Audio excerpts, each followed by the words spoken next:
ಎಲ್ಲರಿಗೂ ನಮಸ್ಕಾರ. ನೀವು ಕೇಳ್ತಾ ಇರೋದು ರೇಡಿಯೋ ಶಿವಮೊಗ್ಗ 90.8 FM ಸಮುದಾಯ ಬಾನುಲಿ, ಭರವಸೆಗಾಗಿ ಭವಿಷ್ಯಕ್ಕಾಗಿ ನಮ್ಮ ಬಾನುಲಿ.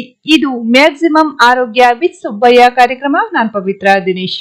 ವ್ಯಕ್ತಿ ಜೀವನದಲ್ಲಿ ಎಷ್ಟೇ ಸಾಧನೆ ಮಾಡಿದ್ದು ಕೂಡ ಮರಣದ ನಂತರ ಅವನನ್ನ ಸುಟ್ಟಾಕ್ತಾರೆ ಅಥವಾ ಹೂಳುವಂತ ಪದ್ಧತಿಯನ್ನ ಎಲ್ಲ ಸಮಾಜದಲ್ಲಿಯೂ ನೋಡ್ತೀವಿ. ಆದ್ರೆ ನಮ್ಮ ಮರಣದ ನಂತರವೂ ಕೂಡ ಸಮಾಜಕ್ಕೆ ನಾವು ಸೇವೆಯನ್ನ ಮಾಡ್ಬೋದು, ಸಮಾಜಕ್ಕೆ ನಮ್ಮದೇ ಆದಂತಹ ಕೊಡುಗೆಯನ್ನ ನೀಡ್ಬೋದು ಅಂತ ಹೇಳಿದ್ರೆ ನಮ್ಮ ದೇಹ ದಾನದಿಂದ ಮಾತ್ರ ಸಾಧ್ಯ ಅಂತ ಹೇಳ್ಬೋದು. ಹಾಗಾದ್ರೆ ಸ್ನೇಹಿತರೆ, ಈ ದೇಹ ದಾನ ಹೇಗ್ ಮಾಡೋದು, ಈ ದೇಹ ದಾನವನ್ನ ಮಾಡೋದ್ರಿಂದ ಏನೆಲ್ಲ ಉಪಯೋಗ ಇದೆ, ಈ ಎಲ್ಲ ಮಾಹಿತಿಯನ್ನ ನಮ್ಮ ಇವತ್ತಿನ ಕಾರ್ಯಕ್ರಮದಲ್ಲಿ ತಿಳ್ಕೊಳ್ಳೋಣ. ನಮ್ ಜೊತೆಗೆ ಇವತ್ತು ಸುಬ್ಬಯ್ಯ ವೈದ್ಯಕೀಯ ಮಹಾವಿದ್ಯಾಲಯದ ಅಂಗರಚನಾ ಶಾಸ್ತ್ರದ ವಿಭಾಗದ ಮುಖ್ಯಸ್ಥರಾದಂತ ಡಾಕ್ಟರ್ ರವಿಕುಮಾರ್ ಸರ್ ಅವರು ನಮ್ ಜೊತೆಗಿದ್ದಾರೆ. ಇವರು ಕಳೆದ 12 ವರ್ಷಗಳಿಂದ ಸುಬ್ಬಯ್ಯ ವೈದ್ಯಕೀಯ ಮಹಾವಿದ್ಯಾಲಯದಲ್ಲಿ ಸೇವೆ ಸಲ್ಲಿಸ್ತಾ ಇರುವಂತಹ ಡಾಕ್ಟರ್ ರವಿಕುಮಾರ್ ಸರ್ ಅವರು ದೇಹದಾನದ ಕುರಿತಾಗಿ ಮಾಹಿತಿಯನ್ನ ಹೇಳ್ತಾರೆ. ಕೇಳೋಣ. ಸರ್ ನಮಸ್ತೆ, ಕಾರ್ಯಕ್ರಮಕ್ಕೆ ಆತ್ಮೀಯ ಸ್ವಾಗತ.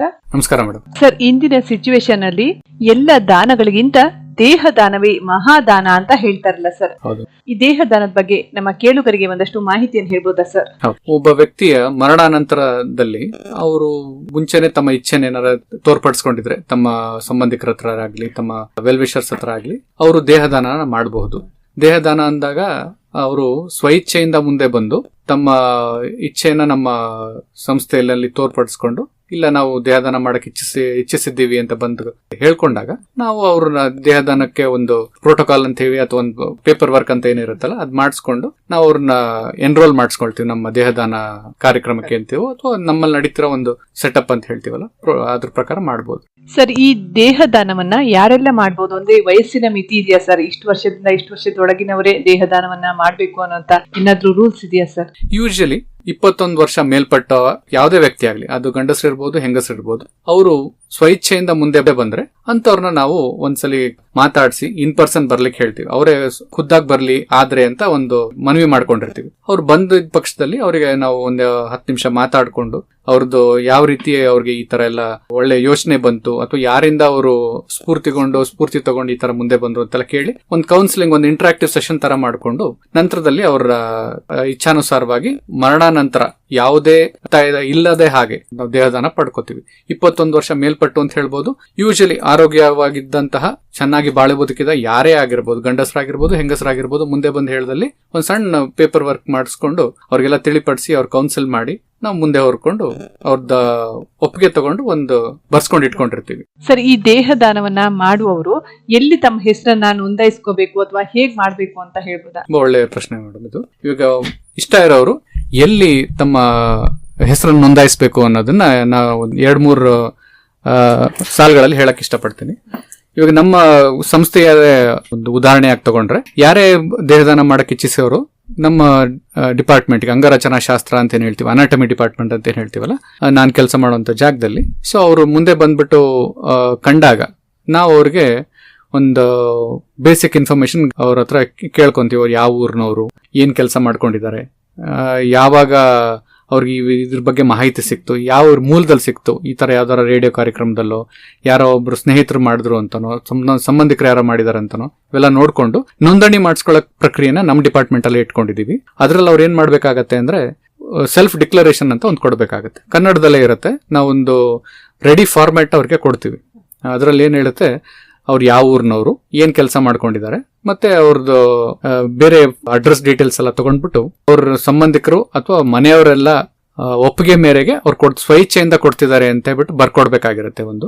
ಅದಾದ ನಂತರ 2 ಸಾಕ್ಷಿಗಳು ಬೇಕಾಗತ್ತೆ. ಯೂಶಲಿ ಏನ್ ಹೇಳ್ತೀವಿ, ಒಬ್ರು ಸಾಕ್ಷಿ ಅವರ ಇಮಿಡಿಯೇಟ್ ರಿಲೇಟಿವ್. ಇವಾಗ ಯಜಮಾನರು ಕೊಡ್ತಾ ಇದ್ರೆ ಅವ್ರ ಹೆಂಡತಿಯವರು ಅದಕ್ಕೆ ಸೈನ್ ಹಾಕ್ಬೇಕಾಗಿರುತ್ತೆ, ಮತ್ತೆ ಗೊತ್ತಿರ್ಬೇಕಾಗತ್ತೆ ಮನೆಯವರಿಗೆ ಅದ್ರ ಬಗ್ಗೆ ಒಂದು ಐಡಿಯಾ ಇರಬೇಕು. ಯಾಕಂದ್ರೆ ಅವರು ಗೌಪ್ಯವಾಗಿ ಇಡಂಗಿಲ್ಲ, ಅದನ್ನ ತಿಳಿಸಿರ್ಬೇಕು ಅನ್ನೋದು ಒಂದು ಕ್ರೈಟೀರಿಯಾ ಹೇಳ್ತೀವಿ. ಅದಕ್ಕಾಗಿ ತಮ್ಮ ನೆಕ್ಸ್ಟ್ ರಿಲೇಟಿವ್, ಇವಾಗ ಗಂಡ ದೇಹದಾನ ಮಾಡ್ತಾ ಇದಾರೆ ಅಂದ್ರೆ ಅವ್ರ ಹೆಂಡತಿಯವ್ರಿಗೆ ಒಂದ್ಸಲಿ ಬರ್ಲಿಕ್ಕೆ ಹೇಳ್ತೀವಿ. ಆದರೆ ಇಲ್ಲ ಮಕ್ಕಳಾರ ಒಂದ್ಸಲಿ ಬರ್ಬೇಕು. ಮತ್ತೆ ಎಲ್ಲರೂ ಸೆಲ್ಫ್ ಮೋಟಿವೇಶನ್ ಅಂತ ಏನ್ ಹೇಳ್ತೀವಲ್ಲ, ಅದು ಬಹಳ ಮುಖ್ಯವಾಗುತ್ತೆ.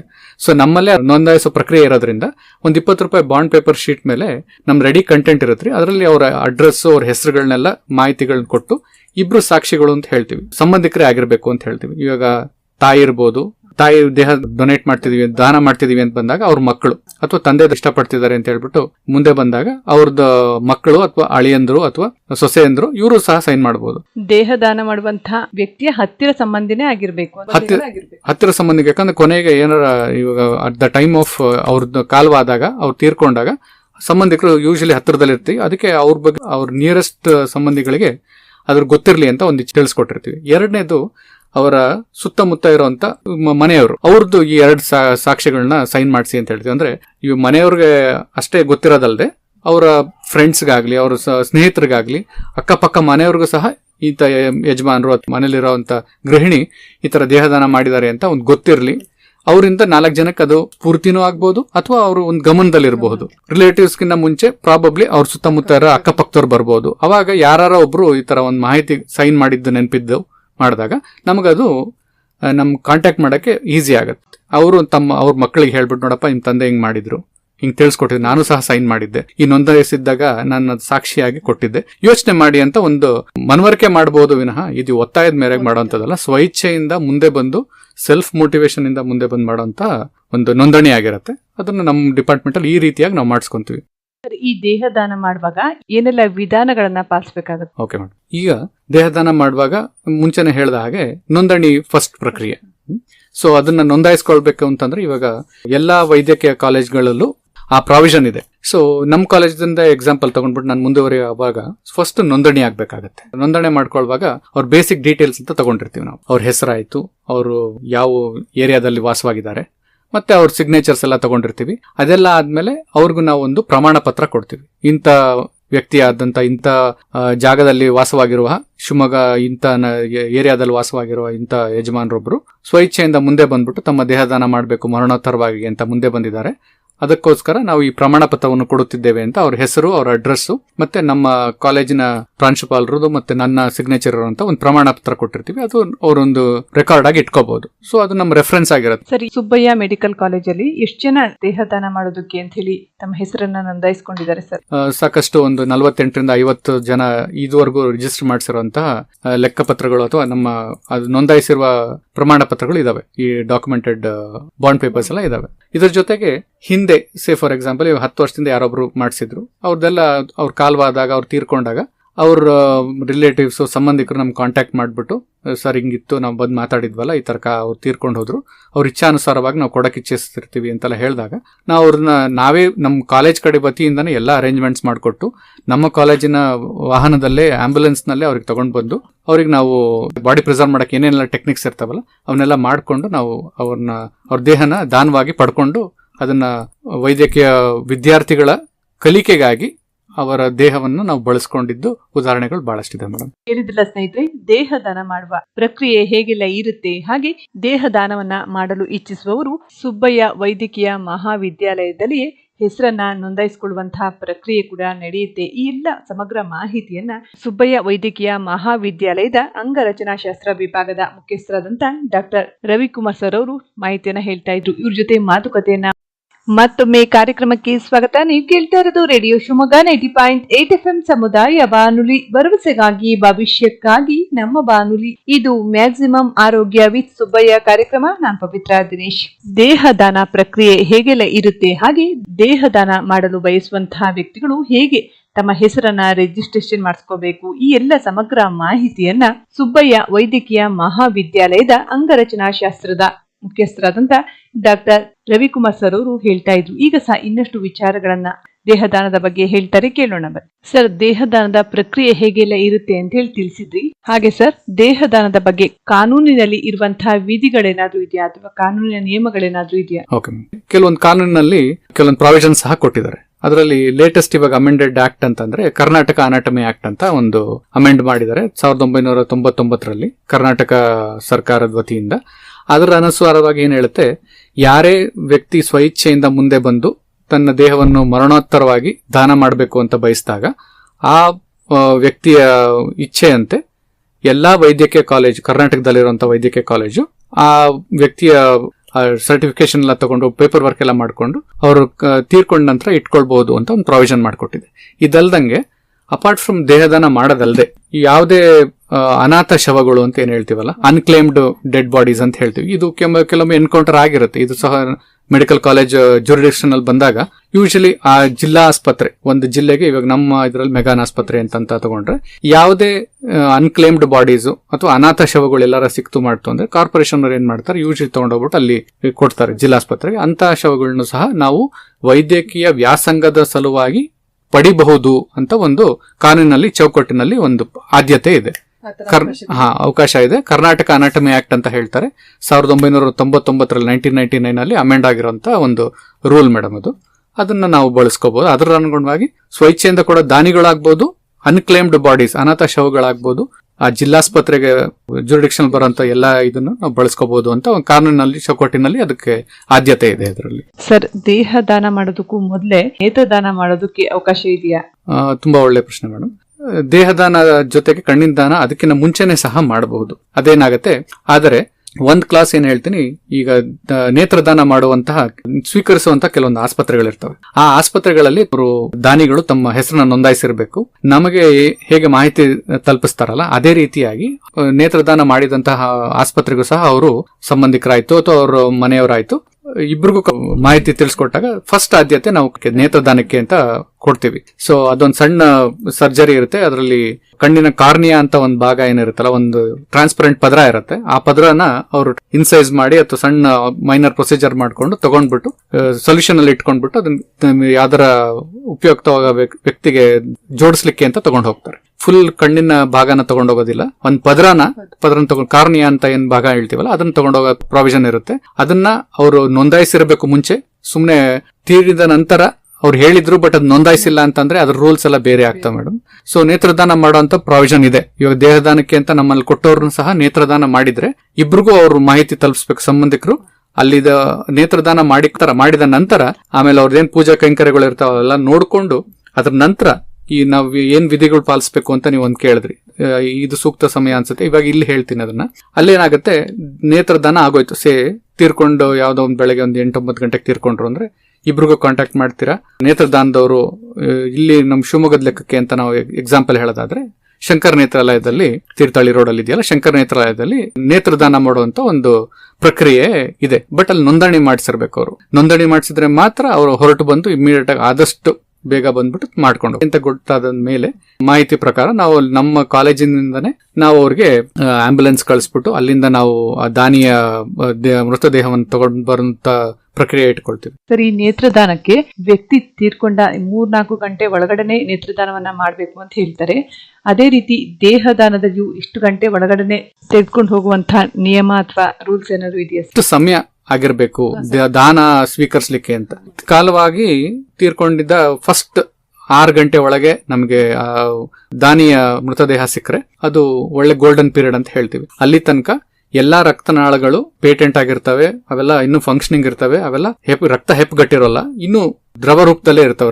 ರಕ್ತನಾಳಗಳಲ್ಲಿ ರಕ್ತದ ಇದು ಇನ್ನು ಹೆಪ್ಪುಗಟ್ಟಿರೋ ಪ್ರೊಸೆಸ್ ಶುರು ಆಗಿರಲ್ಲ. ಸೊ ಟೈಮಿಂಗ್ ಅಂತ ಏನ್ ಹೇಳ್ತೀವಲ್ಲ, ಗೋಲ್ಡನ್ ಪೀರಿಯಡ್ ಇಸ್ 6 hours. ನಾವು 6 ಗಂಟೆ ಒಳಗೆ ವ್ಯಕ್ತಿ ತೀರ್ಕೊಂಡಿದ್ದ ಒಳಗೆ ಮಾಡಿದ್ರೆ ಒಳ್ಳೇದು ಅಂತ ಹೇಳ್ತೀವಿ. 6ರಿಂದ 8 ಗಂಟೆ ಅಂತ ಒಂದ್ ಸ್ವಲ್ಪ ಅದು ನಾವು ಸ್ಟ್ರೆಚ್ ಮಾಡಿ ಎಕ್ಸ್ಟ್ರಾ ಅಂತ ಹೇಳ್ಬೋದು.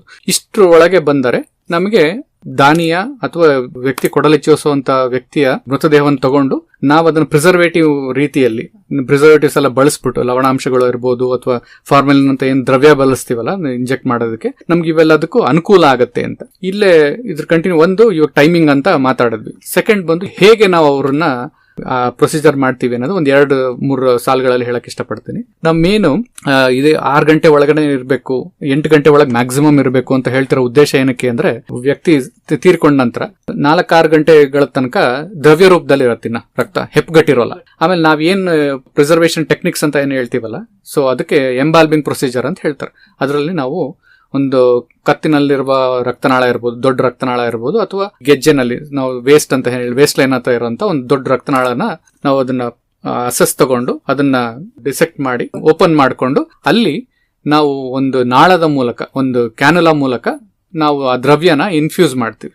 ಫಾರ್ಮೆಲಿನ್ ಅನ್ನೋ ಒಂದು ದ್ರವ್ಯ, ಇದನ್ನ ನಾವು ಪ್ರಿಸರ್ವೇಟಿವ್ ಅಂತ ಹೇಳ್ತೀವಿ. ಫಾರ್ಮೆಲಿನ್ ಅನ್ನೋ ಒಂದು ದ್ರವ್ಯ ಇನ್ಫ್ಯೂಸ್ ಮಾಡಿದಾಗ ಅದ್ರ ಜೊತೆಗೆ ಎಷ್ಟೊಂದು ಲವಣಾಂಶಗಳೆಲ್ಲ ಹಾಕಿರ್ತೀವಿ, ಬೇರೆ ಇಂಗ್ರೀಡಿಯೆಂಟ್ಸ್ ಎಲ್ಲ ಹಾಕಿರ್ತೀವಿ. ಇದ್ರದ್ದು ಮಹತ್ವ ಏನು ಅಂತಂದ್ರೆ, ಅವು ಈ ಪ್ರಿಸರ್ವೇಟಿವ್ ಅಂತ ಏನ್ ಕೊಡ್ತೀವಲ್ಲ ಅವನ್ನ ಒಬ್ಬ ವ್ಯಕ್ತಿಯ ದೇಹವನ್ನ ಕೊಳಿದೇ ಇರೋ ಹಾಗೆ ನೋಡ್ಕೊಳ್ತವೆ.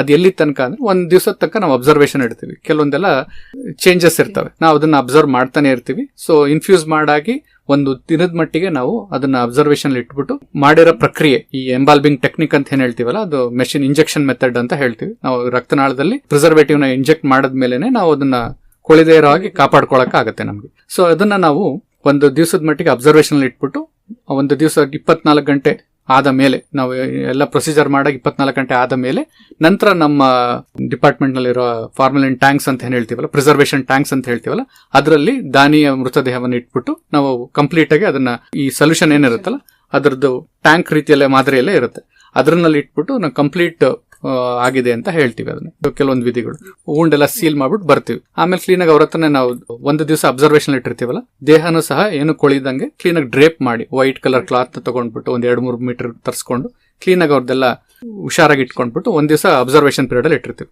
ನಂತರ ಆ ಒಂದು ದಿವಸದ ಪೀರಿಯಡ್ ನಲ್ಲಿ ಯಾರು ಸಂಬಂಧಿಕರು, ಇವಾಗ ಸರ್ ಈ ದೇಹದಾನ ಮಾಡಿದ ಎಷ್ಟು ಗಂಟೆಗಳವರೆಗೆ ದಾನಿಗಳ ಸಂಬಂಧಿಕರು ಬಂದು ಅವರ ದೇಹವನ್ನ ನೋಡೋದಕ್ಕೆ ಅವಕಾಶ ಇರುತ್ತೆ ಸರ್? ಆ ಒಂದು ದಿವಸದ ಪೀರಿಯಡ್ ನಲ್ಲಿ ಯಾರು ಸಂಬಂಧಿಕರು, ಇವಾಗ ಮನೆಯಲ್ಲಿ ಅವರು ಡೊನೇಟ್ ಮಾಡಕ್ ಮುಂಚೆ ಅವ್ರು ನೋಡಕ್ ಆಗದೆ ಇರ್ಬೋದು, ಊರಿಂದ ಬರಕ್ ಆಗದೆ ಇರ್ಬೋದು, ನಾವಿಲ್ಲಿ 5 ರಿಂದ 6 ಗಂಟೆ ಅಥವಾ 7 ಗಂಟೆ ಒಳಗೆ ನೀವು ಹ್ಯಾಂಡ್ ಓವರ್ ಮಾಡಬೇಕು ಅಂದ್ರೆ ಒಳ್ಳೇದು, ನಮಗೆ ದಕ್ಕತ್ತೆ, ಅವ್ರು ಮಾಡಿದ ಸಾರ್ಥಕತೆ ಮೆರಿಬಹುದು ಅವರು ಅಂತಂದ ಹೇಳಿದ್ರಿಂದ.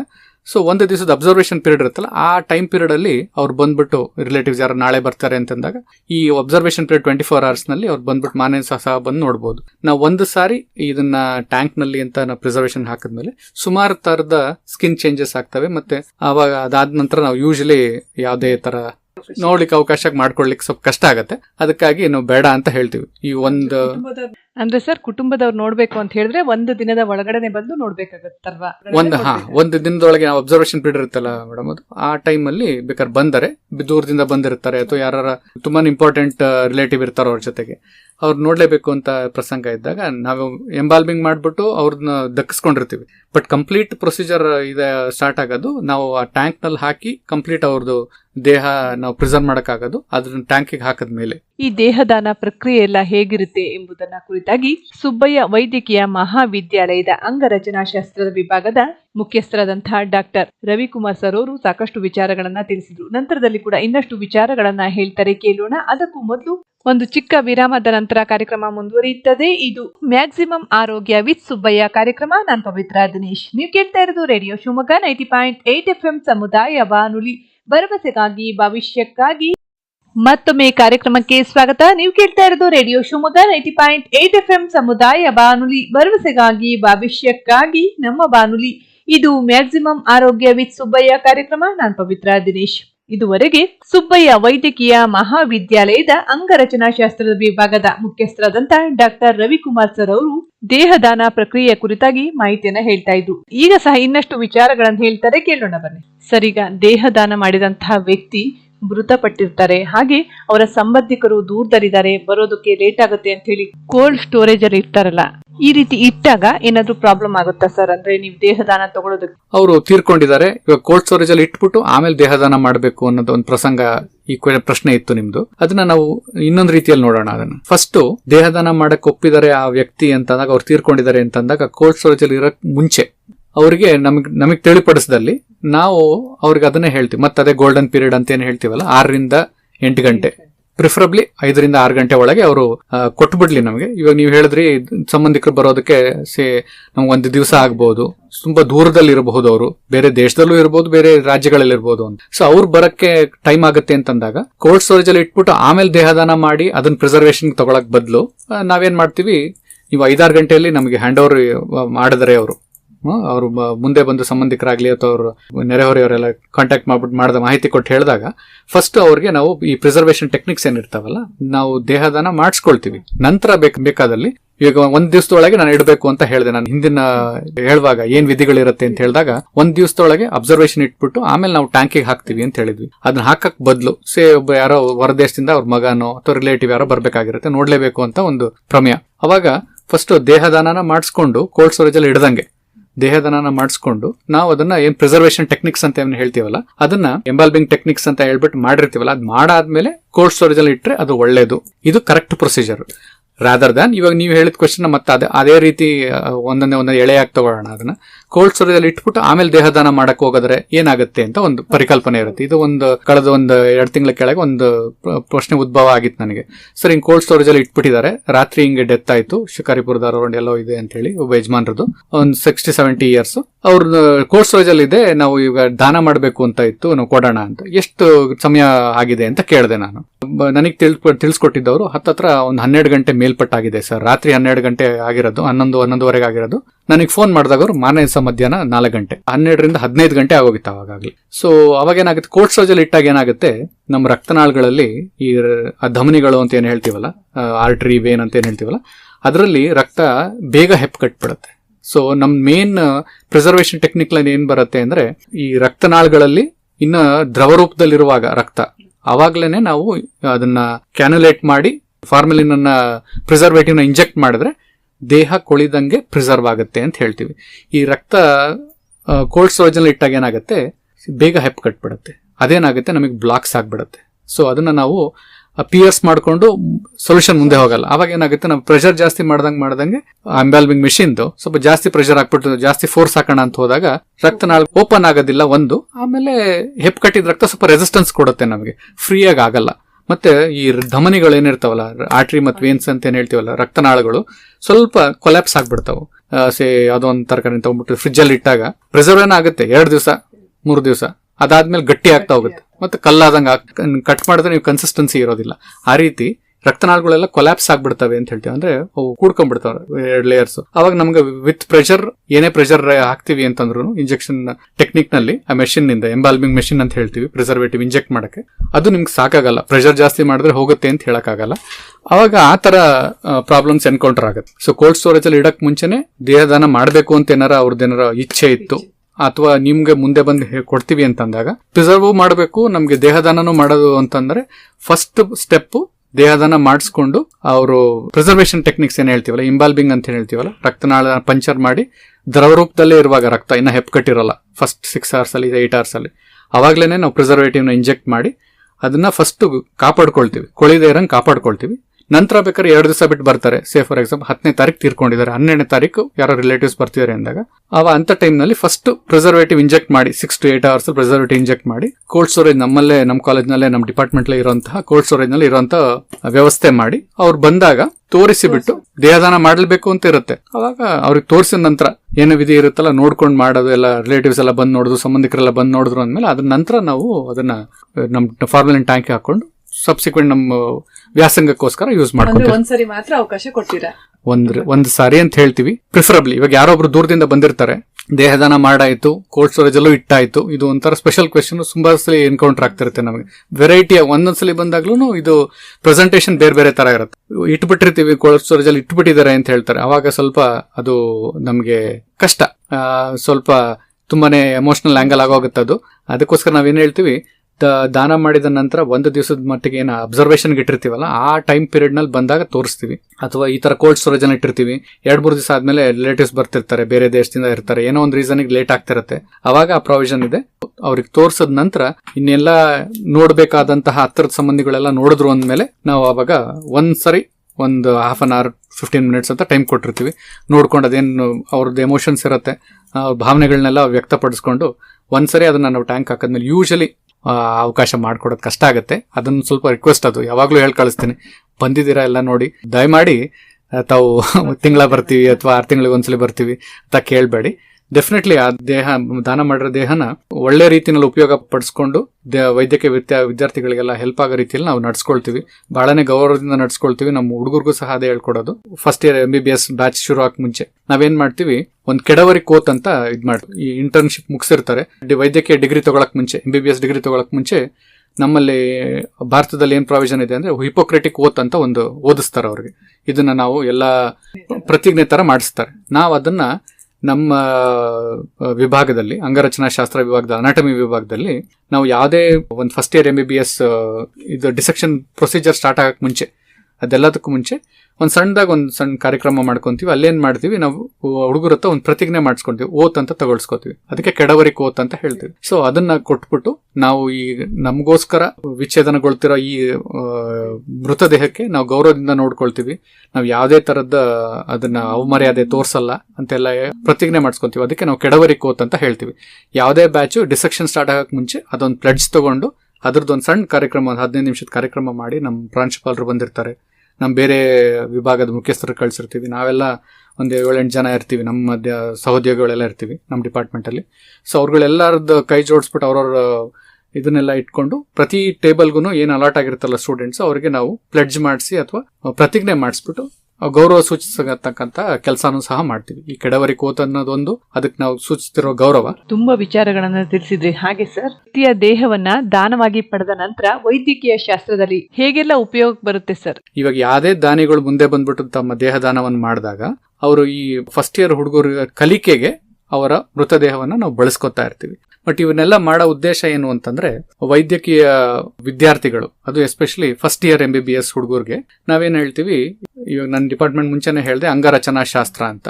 ನಮ್ಮ ಈ ಅನಾಟಮಿ ಡಿಪಾರ್ಟ್ಮೆಂಟ್ ಅಂತ ಏನ್ ಹೇಳ್ತೀವಲ್ಲ, ಅದು ಮೇನ್ ಹೇಳೋದು ನಾವು ಶರೀರದ ರಚನೆ ಹೇಗಿದೆ, ಯಾವ ಅಂಗಾಂಗಗಳು ಎಲ್ಲಿದಾವೆ, ಹೇಗಿರುತ್ತವೆ ಅಂತ ಒಂದು ತಿಳಿಪಡಿಸ್ಕೊಳ್ಳೋಂತ ಒಂದು ಡಿಪಾರ್ಟ್ಮೆಂಟ್ ಅಥವಾ ಒಂದು ಸಬ್ಜೆಕ್ಟ್ ನಮ್ದು. ಈ ಸಬ್ಜೆಕ್ಟ್ ಪೂರಕವಾಗಿ ನಮಗೆ ಮಾನವ ದೇಹವನ್ನ ವಿಚ್ಛೇದನಗೊಳಿಸ್ಬಿಟ್ಟು ನೋಡುವಂತ ಒಂದು ಪ್ರಕ್ರಿಯೆ ನಮಗೆ ನಮ್ಮ ಸಿಲೆಬಸ್ ನಲ್ಲಿ ಇರುತ್ತೆ, ಕರಿಕ್ಯುಲಮ್ ನಲ್ಲೇ ಬರುತ್ತೆ. ಸೊ ಈ ಅಂಗರಚನಾ ಶಾಸ್ತ್ರ ಡಿಪಾರ್ಟ್ಮೆಂಟ್ ಅಲ್ಲಿ ಅನಾಟಮಿ ಅಂತ ಏನ್ ಹೇಳ್ತೀವಲ್ಲ, ಇದರಲ್ಲಿ ಒಂದು ಲ್ಯಾಬ್ ಆಕ್ಟಿವಿಟಿ ಏನು ಅಂದ್ರೆ ಶರೀರ ವಿಚ್ಛೇದನ ಕ್ರಿಯೆ ಅಂತ. ಅದಕ್ಕೆ ಡಿಸೆಕ್ಷನ್ ಅಂತ ಹೇಳ್ತೀವಿ, ಡೈಸೆಕ್ಷನ್ ಅಂತ.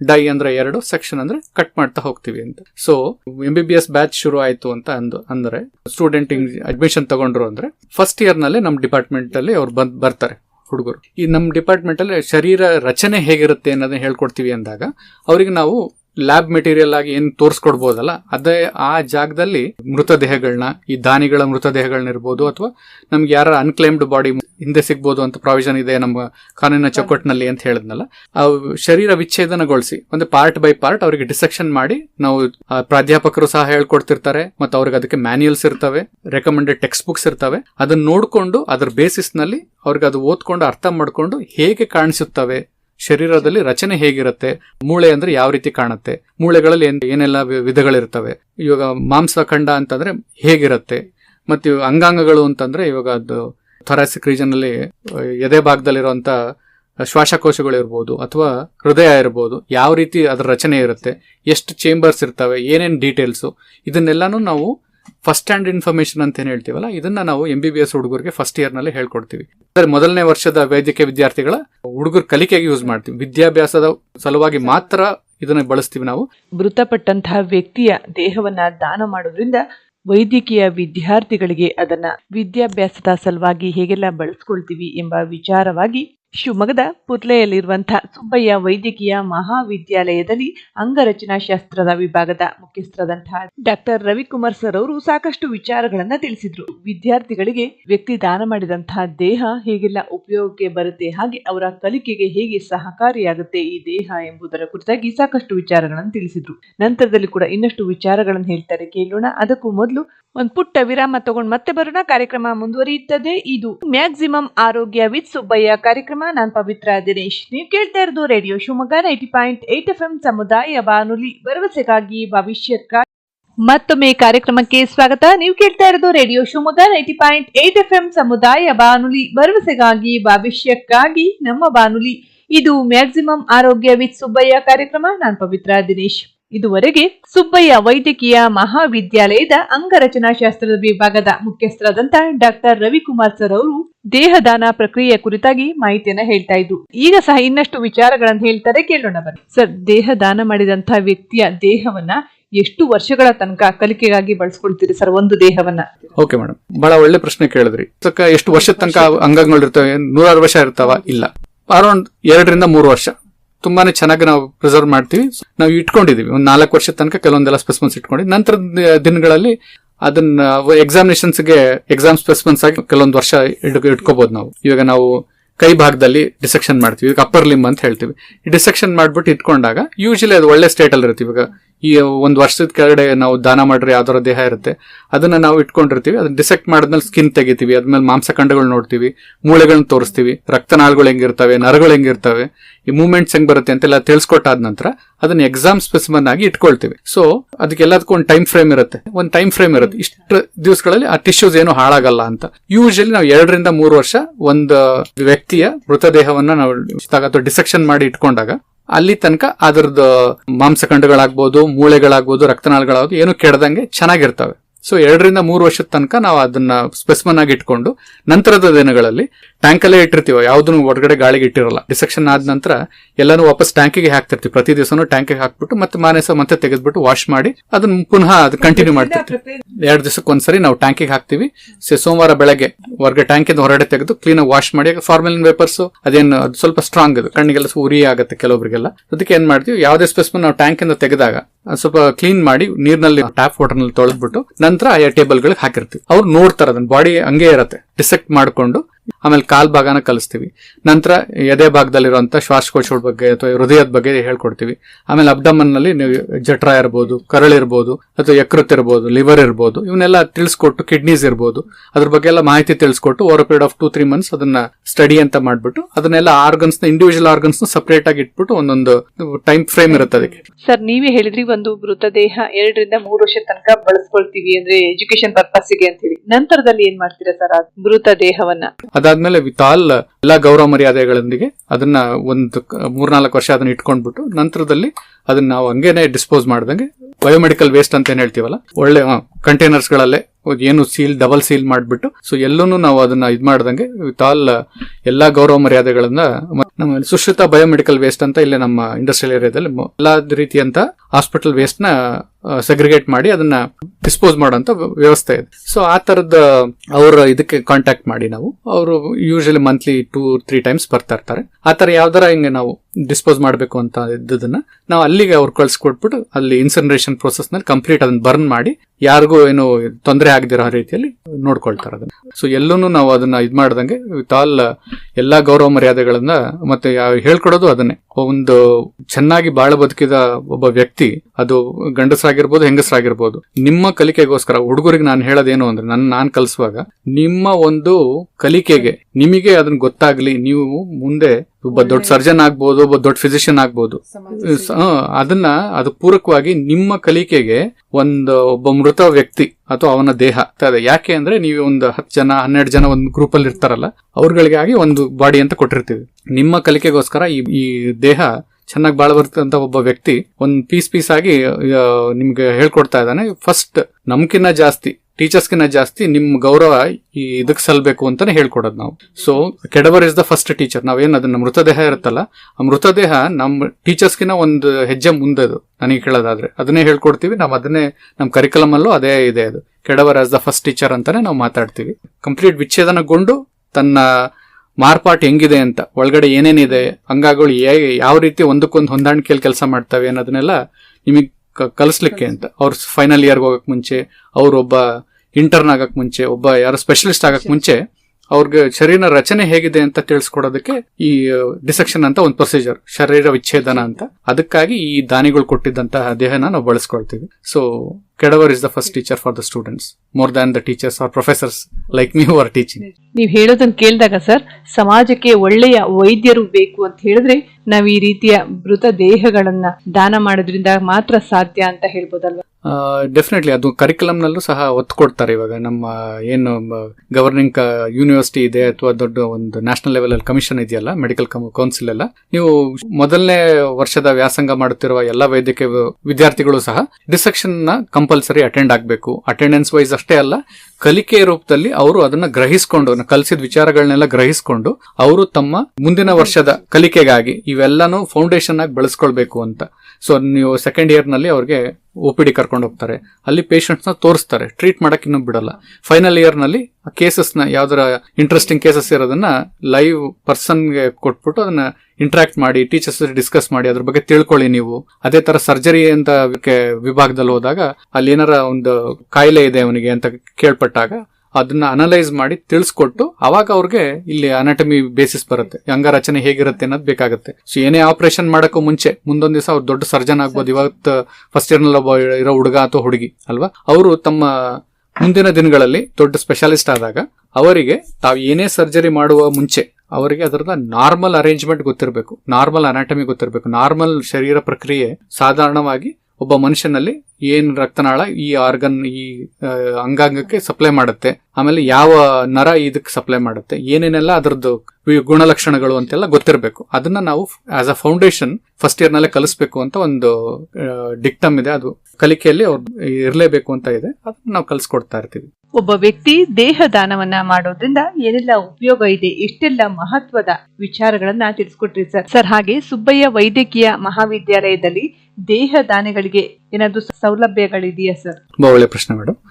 ನಮ್ಮಲ್ಲಿ ಏನಾಗುತ್ತೆ, ವ್ಯಕ್ತಿ ಬಂದ್ಬಿಟ್ಟು ನಮ್ಗೆ ದೇಹದಾನ ಮಾಡಕ್ಕೆ ಇಚ್ಛಿಸಿದಾಗ ಅವರಿಗೆ ನಮ್ಮ OPD ನಲ್ಲಿ, ನಾವು ಔಟ್ ಪೇಷಂಟ್ ಡಿಪಾರ್ಟ್ಮೆಂಟ್ ಅಂತ ಏನ್ ಹೇಳ್ತೀವಲ್ಲ, ಡೇ ಟು ಡೇ OPDs ನಲ್ಲಿ ಸುಬ್ಬಯ್ಯ ಹೆಲ್ತ್ ಕಾರ್ಡ್ ಅಂತ ಒಂದು ಮಾಡಿಸ್ತೀವಿ. ಅದರಲ್ಲಿ ಆಸ್ ಸಚ್ ಕನ್ಸೆಷನ್ ಇರುತ್ತೆ. ಅದಲ್ದಂಗೆ ಅವ್ರಿಗೆ OPD ಚಾರ್ಜಸ್ ಎಲ್ಲ ಫ್ರೀ ಇರುತ್ತೆ ಮೇಡಮ್. ಇದನ್ನ ನಮ್ಮ ಆಡಳಿತ ಮಂಡಳಿಯಿಂದ ಡಿಸ್ಕಸ್ ಮಾಡಿ ನಮ್ಮ ಪ್ರಾಂಶುಪಾಲರು ಸಹ ಎಲ್ಲ ಒಪ್ಪಿಗೆ ಕೊಟ್ಟು ಅವ್ರಿಗೆ OPD ಫೆಸಿಲಿಟೀಸ್ ಫ್ರೀ ಇರುತ್ತೆ ಮೇಡಮ್. ಫ್ರೀ ಅಂದ್ರೆ ಸರ್ ಎಷ್ಟು ವರ್ಷಗಳ ತನಕ ಫ್ರೀ ಇರುತ್ತೆ? ಅವ್ರು ಬದುಕಿರೋವರೆಗೂ ಮೇಡಮ್.